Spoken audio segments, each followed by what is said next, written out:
にちは。こんにちは。今回はエゴを野放しにすると社長になるについてお伝えします。でも、全くよくわからないテーマになってるんだけど。わかんないですかね。どうしましょう。なんか考えてたらエゴが社長になっちゃったんだよね。本当に今までで一番わかんないんだけど、どういうことですか？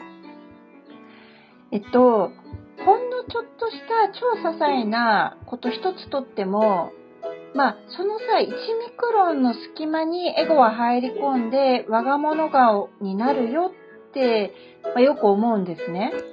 これって潜在意識に何か関係あるの？潜在意識はそう思うからそうなるですよね。はい。彼とラブラブと思うから彼とラブラブになる。はい。で、思考という名のエゴがうるさいから叶わないですよって意味ではないよね。違いますよ。でも、思考という名のエゴが大騒ぎしてたら、そこに持ってかれるでしょ。はい。超持っていかれますね。はい。持っていかれっぱなしになったらどうするの？どうしてなかなか切り替えられないんだろうって思うよね。ねえ、ほらね。こういうことなんですよ。彼に彼女ができた。エゴが大騒ぎ。大騒ぎが止まらないと、今度は自分にどうしてさっさと切り替えられないの？こんなんじゃ叶わないよ。早くいい気分にならなきゃとダメだし。それはあるね。それだけじゃないんですよ。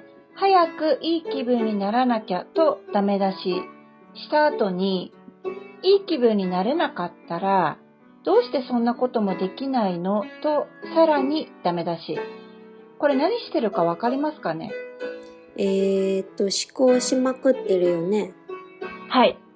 彼に彼女ができたっていうただの出来事から思考を付け加えまくっていくことで自分にとっての問題が数珠つなぎのように後から発生し、それを解決するために奔走するっていう、思いとかどこ行ったみたいな状態になっちゃうんですよ。そっか。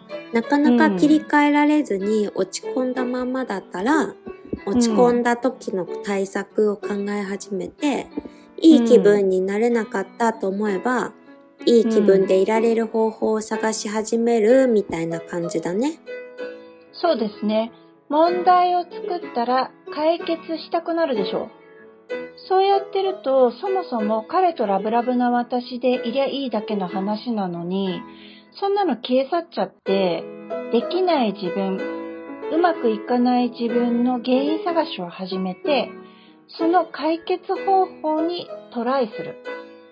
で、彼とラブラブっていう本質からびっくりするほど遠いところに行っちゃうんですよね。ほんとそうだね。彼とラブラブとかももはや無関係な感じですね。でしょ？かといってエゴは考えるのが仕事のようなものだから、ラブラブな私でいりゃいいよって言われても、手持ち無沙汰すぎて何していいかわかんないわけじゃん。そうだね。そうなるとどうなると思います？どうにか何か考えようとする？そうですよ。エゴはバイトでもいいから何かしたいわけです。完全に擬人化ですね。はい。でもそうじゃん。彼とラブラブな私でいればいいだけなんだけど、エゴは彼とラブラブな私でいるためにどうすればいいのか延々と考え始めるわけよ。彼とラブラブでいるためにはどうすればいいか。本当だね。どうすればって超余計なお世話ですね。そうなんですよ。超余計なお世話だけど、それほどエゴのメンタル的には、彼とラブラブな私なんてシンプルなところにはいられないんだよ。いやー、エゴのメンタルって擬人化激しいですね。でも、本当に、エゴにとって何も考えなくていいっていうのは、リストラされたようなものだから、だからバイトでもいいから仕事させてくださいってなるんだよ。いや、なら、彼に彼女ができたって聞いたら超大変なことになるよね。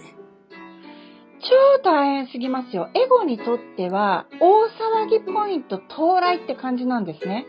ここで騒がなきゃいつ騒ぐみたいな気になってるんですよ。だから、おっと、彼に彼女ができました。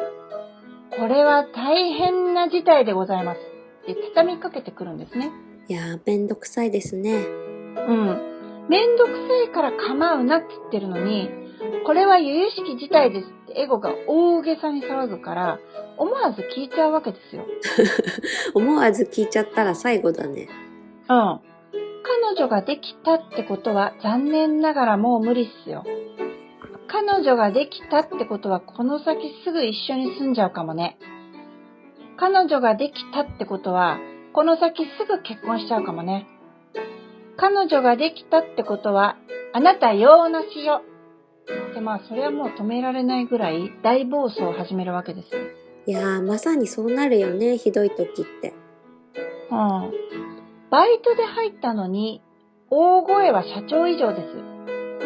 社長である自分ははいはいで流していいのに、彼女ができたのか、それはちょっと確かに問題ありだなとかやってるうちに引きずられて、乗っ取られて、エゴが社長になっちゃうんですよ。エゴが社長ってもうわけわかんないよ。でも確かに収集つかなくなってきたけど、でもそういうことなんですよ。バイトで滑り込んだはずが、大騒ぎしているうちに会社乗っ取っちゃうレベルですよ。いやー、エゴってある意味すごいパワーだよね。そうですよ。ギャーギャー騒いで乗っ取って、で、肝心の彼とはって聞いたら、思いなんてあやふやなものを信じてんじゃない。そんなことしてる暇があったら彼女がいるっていう現実対策を考えなきゃって嘘吹くんですけど、よーく見ていると、騒ぐだけ騒いで何もしやしないんですよ。いやー、だったら騒ぐなーって思うよね。思いますよ。エゴはこれがエゴなんだって一旦気づかないとどうにもならないんだよね。はい。人によっては二人羽織のようにエゴと一体化して、もうどっちが何喋ってるかもはやわかんない感じになってますよ。いや、でもわかるかな。これがエゴってことすらわかんなかったもんね。彼に彼女ができた、これじゃまずいぞってエゴが囁いたら、確かにまずいぞって焦り始めて、早く解決しなきゃってまたエゴが大騒ぎしたら、やだ、どうしようどうやって解決すればいいんだろうってますます焦るみたいな感じだったもんね。でしょ。イルルさんもエゴと二人羽織ってた時があったんですね。でそれってイルルさんの言葉かエゴの言葉かもはやわからない状態なわけですよ。言うなればどっちもエゴなんですけど、ちょっとそれは置いといて、で、あとあれですよ。腹話術もイメージしやすいよね。あれって自分が喋ってるけど、まるで人形が喋ってるかのように見えるじゃん。本当だね。まさに乗っ取られてる感じですね。そうなんですよ。なるほどね。でもこれ気づくにはどうすればいいんだろうね。彼に彼女ができたっていう単なる現状、事実に対して、ごぼごぼ湧き出る。もうダメじゃん。なんとかしなきゃ。無理だ。終わった。もう嫌だ。耐えられない。辛い。しんどい。苦しい。どうしたらいいんだろう。どうすればいいんだろう。どうにかしなきゃ。こういうのは全部がエゴです。ほとんどエゴですね。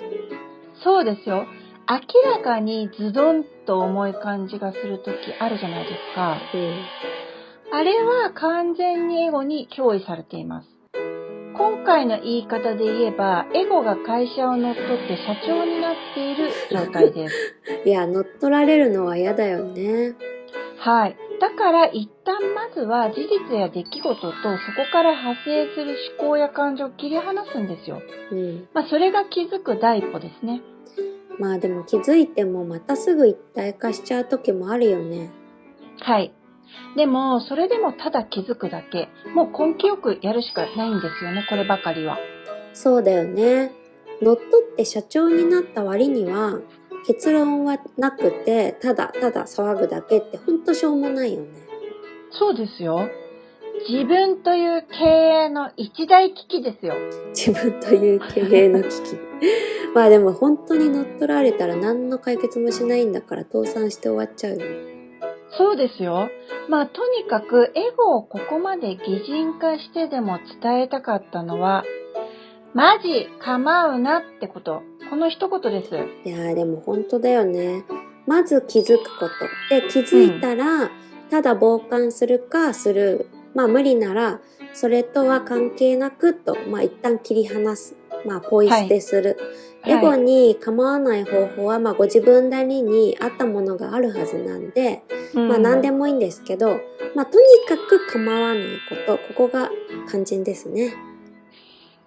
本当ですよ。もう皆さん、エゴを社長にしたらダメはい、というわけで今回はこの辺でご視聴いただきありがとうございます。ありがとうございます。チャンネル登録やいいねもお願いします。お願いします。